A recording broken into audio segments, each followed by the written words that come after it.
would have thought by this stage the world would have calmed down a bit, but it feels it's ramping up even faster, and everyone who has been looking at the big picture for the last 15 months, questioning anything that isn't the absolute will of the people in control, it's just making me crazy. And I know a lot of people have just numbed down and they're doing what they're told. And I was sort of, actually I was singing that song from primary school this morning, and my brain went to forth, I must be obedient. And you just sort of end up going, right, people have been numbed into obedience for so long. We've had nothing really bad. Well, here in Australia, we've had nothing really bad happen my entire lifetime.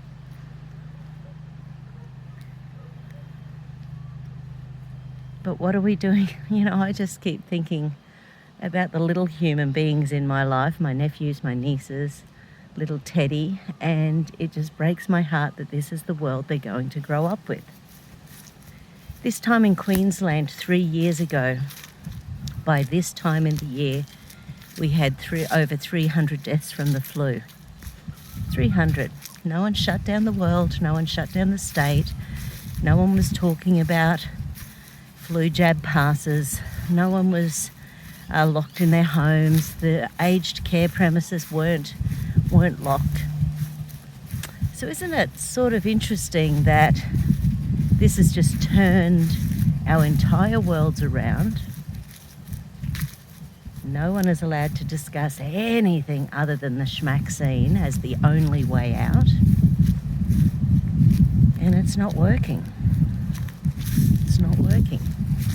So in places like the UK, where in all of the Wales, Scotland, Northern Ireland and England, they've got between, it's something like 62 and 74% fully jabbed.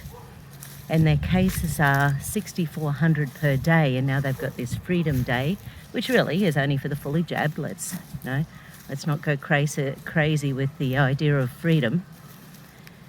It's because obviously what that links to is that 30+% of people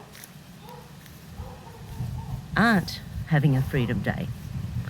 And that case number, the equivalent in Australia per day for the number of cases they're getting in the UK. So if we were in the equivalent state and we have no freedom, out of 26 million people, we've got 15 million locked down as of this morning.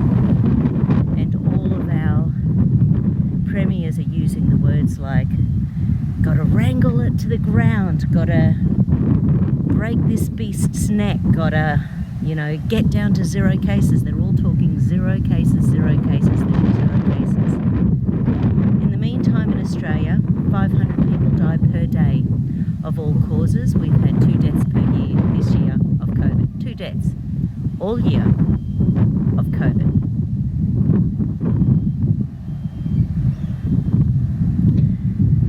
So obviously the billions of dollars that we're spending, and I know everyone's spending billions of dollars around the world,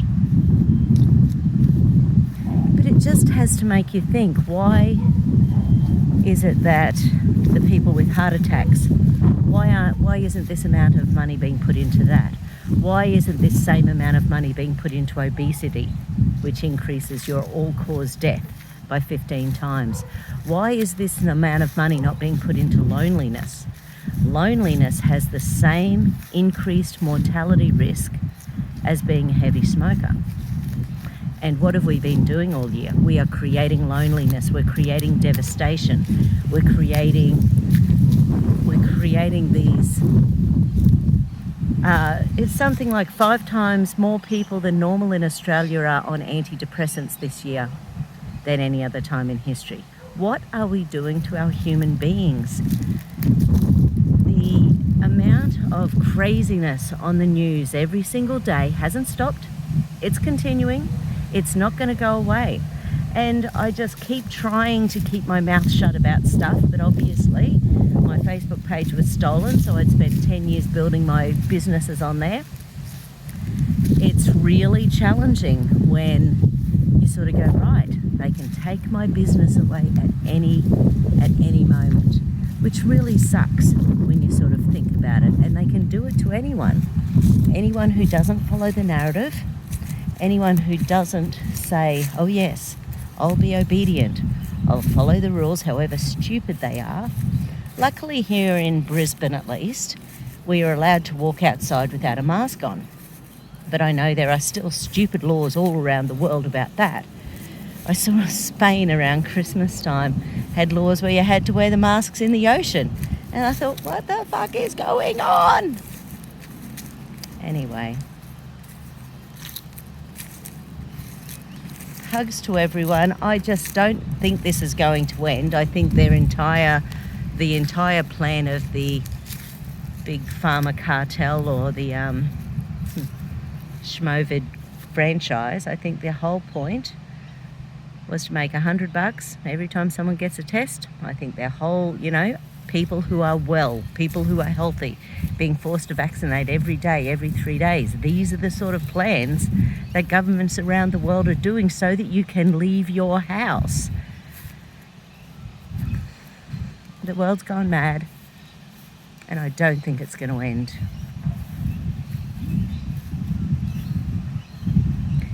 Information that I listened to, and I think I mentioned it somewhere, but I listened to an hour and a quarter with, it was that lawyer doing the Nuremberg 2 trial, Rainer Fulmich, however you say it, a German name, and Dr. David Martin, who's a patent expert. I tell you what, go listen to him for an hour and listen to the whole lot and then tell me what you think. Because if you still believe this is about, and by the way, I am not saying this virus isn't deadly. Obviously, people have been infected with it. But even Dr. Carl Muller, who developed who developed the PCR tests, he actually had an argument about good old Ouchie Fauci a few years ago. Oh, well, before he died, obviously, magically died a few years ago.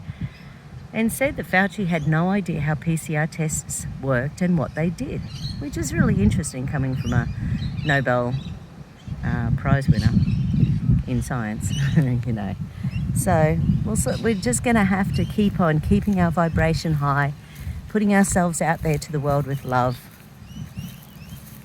owning our humanity, owning what we're feeling in our heart. It's okay to feel all sorts of stuff. It's okay. It's okay to be angry. It's okay to be fearful. It's okay to be missing people we love. It's okay to be fearful for those who we know are going to be injured by all of these shenanigans.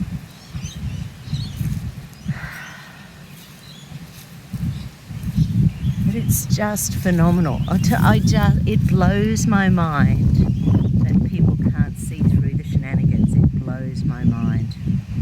Anyway, Freedom March Day on the weekend all around the world. So, I'm not sure if I'll get to, I think it's on Saturday. And, have a good day. I'll do a bit of a balance later on about,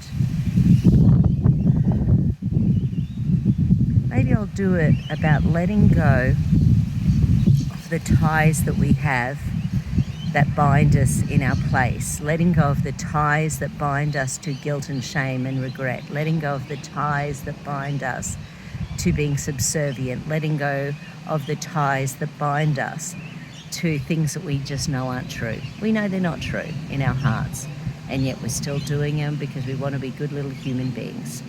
I must be obedient.